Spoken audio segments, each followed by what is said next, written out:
The NBA Finals, everything I expected it to be. Game 1 happened exactly like I predicted it would. And Game 2, not quite what I expected, but still very fun to watch. And if you see the stats, you'll notice that LeBron James has beasted in both contests. And it comes down to the other role players making their impact. Game 1, there was no Dwayne Wade, there was no Chris Bosh.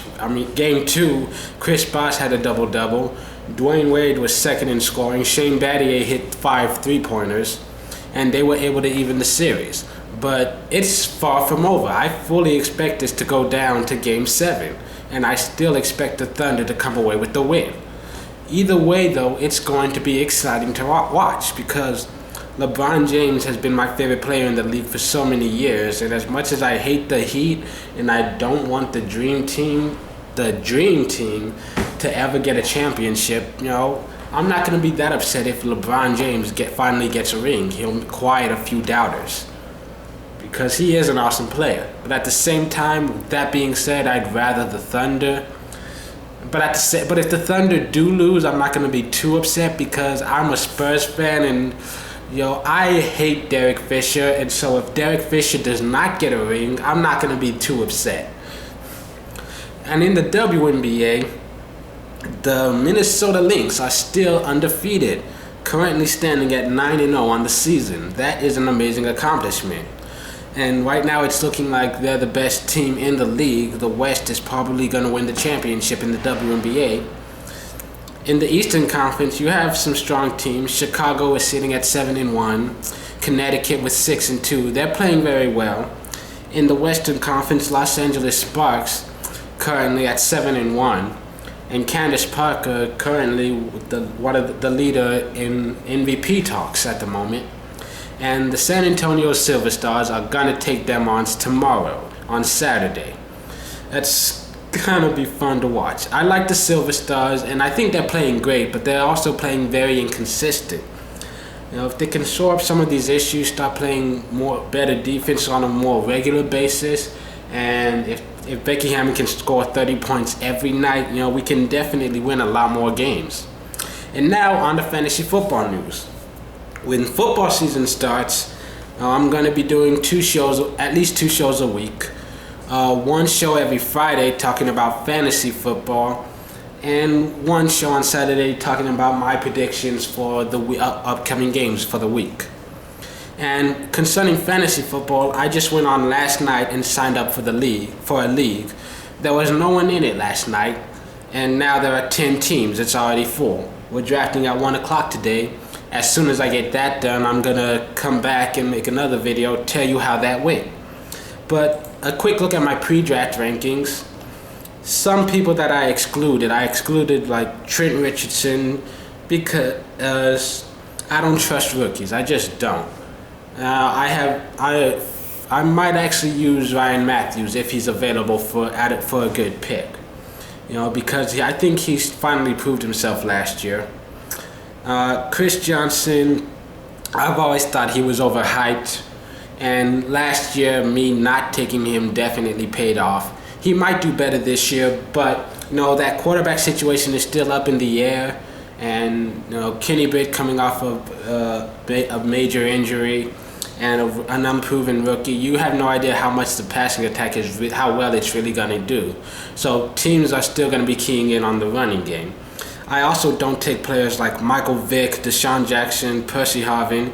Michael Vick, it's hard for him to avoid getting injured with his style of play. He's going to get hit, and he's a very thin guy. Percy Harvin, he's had issues before with his migraines, and he's missed a lot of time with that. And when he is playing, well, you've got to consider the fact that he doesn't really have a great quarterback throwing him the ball. You can't really count on him to get all the looks that other top-tier players will get. And Deshaun Jackson, he's inconsistent. Tony Gonzalez, one of the best tight ends to ever play the game, but he is old. He's not getting the same targets he used to. He's not a playmaker. And other guys like Chad Ochocinco, Joseph Adai, Santonio Holmes, no way in hell will I ever trust one of them. They are not, no, just no. In my top 5, though, I've got Arian Foster, Ray Rice, LaShawn McCoy, Aaron Rodgers, and Drew Brees. If these guys are available, one of them will be my first-round draft pick. In the first round, I'm definitely going to get a halfback if I can, because there are not too many premier backs. Arian Foster, Ray Rice, and LaShawn McCoy, these are guys you can count on to carry the load for that team. These are 3 guys you can expect to get upwards of 20 carries a game. Plus, they're also versatile enough that they'll get a lot of catches and stuff too. So these are 3 guys that I can count on to get me good production every week, at least a solid 10 to 15 point performance every week. And Aaron Rodgers and Drew Brees, those guys are just fucking awesome. You cannot not have these guys in your top 10. If one of those 3 halfbacks isn't available, I gotta go with one of these. And I've got Calvin Johnson listed as number 6. It's not because of the Madden curse, it's because he's a wide receiver. Sometimes receivers just don't get thrown to. He'll get blanket coverage in most games. And yeah, there were like 5 straight games where he was the leading receiver last season, but there were also games where he got me 2-5 points a game. As a second-round pick, he was definitely a steal. He's one of the reasons I got to the playoffs, and he led me to a silver. But I don't trust receivers like I trust halfbacks and QBs. So if he's available in the second round, I'll definitely consider picking him up. But I'm not going to waste a first-round pick on a wide receiver. But, Calvin Johnson, Larry Fitzgerald, Jimmy Graham, Rob Gronkowski, those are guys I'll definitely consider taking. I have those guys in the top 10, along with guys like Matthew Stafford and Drew Brees and Tom Brady. These are other people you can trust. And rounding out my top 10, I've also got names like Victor Cruz, DeMarco Murray, Greg Jennings, Jamal Charles, Wes Welker, Andre Johnson, Julio Jones, Fred Jackson, Steve Smith.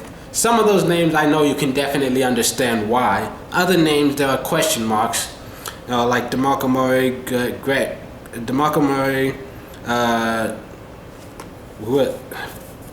where'd he go? Jamal Charles. They're halfbacks coming off of major injuries, and they're gonna be sharing times.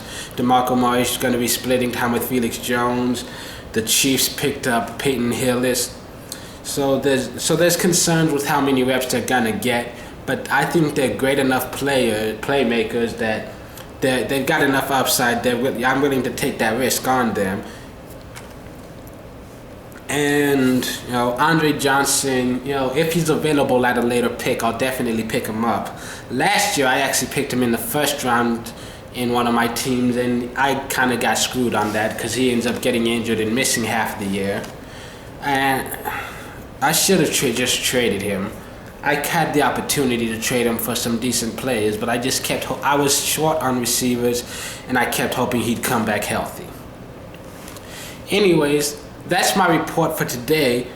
Come back in the afternoon, and I'll talk about how my fantasy draft went. It's gonna be a very interesting year. And my sleeper for the season is definitely Demaryius Thomas. Later in the year, for the Broncos, he came on as a Calvin Johnson type player. He's very strong, he's very tall, very fast.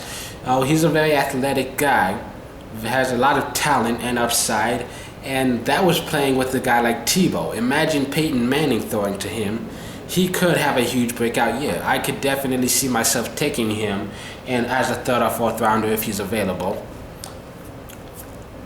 But once again, I'll hold out for wide receivers. 1st and 2nd round, I'm usually going to get a QB and a halfback.